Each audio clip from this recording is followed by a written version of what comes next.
আজকে আমি তেল কই বানালাম, আপনাদের সঙ্গে সেটা শেয়ার করি। কিভাবে বানালাম সেটা শর্টে বলি। প্রথমে মাছগুলো খুব ভালো করে ধুয়ে নেবেন। আজ আমার মাছওয়ালা একদম জ্যান্ত বর্ষার তেল কই দিয়ে গেল, তা ভাবলাম তাহলে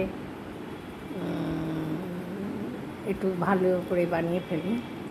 কই মাছ দিয়ে গেল, তো ভাবলাম যে একটু তেল কই বানাই। তার ওটা যে কীভাবে আমি বানালাম সেটা আপনাদের সঙ্গে আমি শেয়ার করছি। খুব একটা সময় লাগবে না, আপনারা বাড়িতে বানিয়ে দেখতে পারেন, ভালোই লাগবে। আমার বাড়ির লোক খুব পছন্দ করে। প্রথমে মাছগুলো খুব ভালো করে ধুয়ে নিতে হবে। একটু নুন দিয়ে নেবেন, ভালো নুন দিয়ে কচলে একটু ধুয়ে নেবেন, তাহলে আরও পরিষ্কার লাগবে। মাছগুলো বেশ একদম গাগুলো পরিষ্কার হয়ে যাবে, নইলে একটু কিরম নাচে নাচে ভাব থাকে, ভালো লাগে না। তারপর ওগুলোকে কড়াই একটু বেশি তেল দিতে হবে। একটু তেলটা যেহেতু তেল কই একটু বেশি তেল দিতে হবে। বুঝে নেবেন 4 পিস, আমার এখানে যেমন বড় বড় 4টে কই মাছ আছে, সেরমভাবে দেবেন।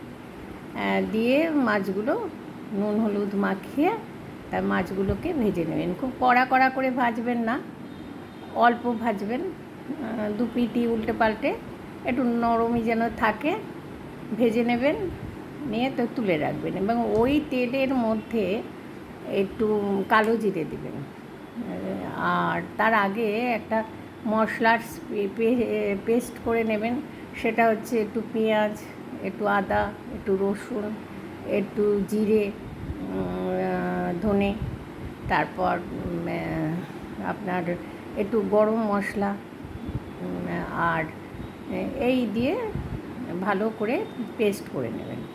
আর শুকনো লঙ্কা 2টো দেবেন, কাঁচা লঙ্কাও দেবেন, নাহলে এটা একটুখানি মানে একটু চড়া ধাতের খাবার হবে, বেশ ভালো লাগবে ঝাল ঝাল। আর 2টো শুকনো লঙ্কা দেবেন, 2টো কাঁচা লঙ্কাও দেবেন।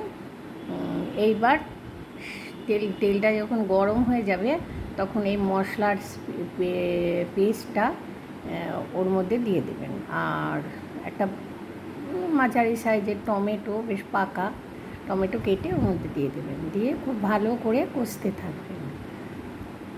কষতে কষতে বেশ দেখবেন তেলটা বেশ পাশ দিয়ে দেখা যাচ্ছে, তেলটা ছেড়ে দিচ্ছে আর কি। তখন সামান্য একটু জল দিয়ে দেবেন, দিয়ে আবারও নাড়াচাড়া করতে করতে ভালো করে কষবেন। কষতে কষতে যখন বেশ ভালো একটু ঢাকা দিয়ে দেবেন, বেশ ভালো করে কষা হয়ে যাবে, তখন মাছগুলো ছেড়ে দেবেন। দিয়ে একটু পরিমাণ মতন জল দেবেন, তবে এটা যেমন দেখছেন মাখা মাখা হবে, তবে খেতে ভালো লাগবে। দিয়ে একটু সামান্য মিষ্টি দেবেন, সামান্য অল্প, দিয়ে এটা বেশ ভালো করে ফুটাবেন।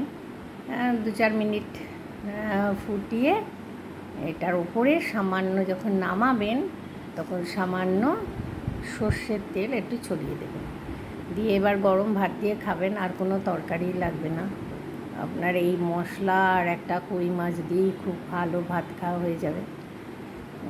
আপনাদের সঙ্গে শেয়ার করলাম, আপনারা বাড়িতে বানিয়ে দেখবেন, ভালো লাগলে লাইক শেয়ার কমেন্ট করবেন।